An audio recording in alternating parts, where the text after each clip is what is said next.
ଆମେ କୋଉ ପୁରାଣରେ କିଛି ଅନନ୍ତ ଅନାଦି କାଳରୁ ଜଗନ୍ନାଥ ଅଛନ୍ତି। ଗବେଷଣା କରି ତମେ ଜାଣ ଯେ ପଥର ମୂର୍ତ୍ତିଟା କେତେବେଳେ ଦାରୁ ମୂର୍ତ୍ତି ହେଲା। ପଥର ମୂର୍ତ୍ତି ଶାଳଗ୍ରାମ ଆଉ ଆସିଲା ଯୋଉ ଶିଳା ଆଉ ଶାଳଗ୍ରାମ ଇଏ ଦାରୁ ମୂର୍ତ୍ତିରେ ଭର୍ତ୍ତି ହେଲା, ତାକୁ ନାଭି କେନ୍ଦ୍ର କୁହାଗଲା। କେବେ? ବୁଦ୍ଧଦେବଙ୍କ ପରେ ବୁଦ୍ଧଦେବ ରଥଯାତ୍ରା, ଜଗନ୍ନାଥ ରଥଯାତ୍ରା। ବୁଦ୍ଧଦେବଙ୍କ ଅମଳରୁ ହେଲା, ତାମାନେ ବୁଦ୍ଧଦେବଙ୍କ ଅଗର ଅର୍ଥ 2600 ବର୍ଷ ତଳେ। 2600 ବର୍ଷ ତଳେ ଦାରୁ ମୂର୍ତ୍ତି ଆରମ୍ଭ ହେଲା। ତା ପୂର୍ବରୁ ଶାଳଗ୍ରାମ ଥିଲା, ଶିଳା ଥିଲା, ମନ୍ଦିର ଥିଲା, ତାକୁ ସଂଶୋଧନ କଲା।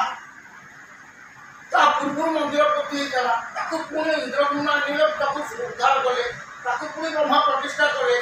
ଏଇ ଯୋଉ ଖଣ୍ଡିଆ ହାତ, ସେ ଗୋଟେ ବିଶ୍ୱକର୍ମା ଆସିଲା, ସେ କହିଲା ଗୁଣ୍ଡିଚା କାଟି ଦେଲା, ସେ ଅଧା କରା ହେଲା, ଏ ସବୁ ଭଲ ଲାଗିବ।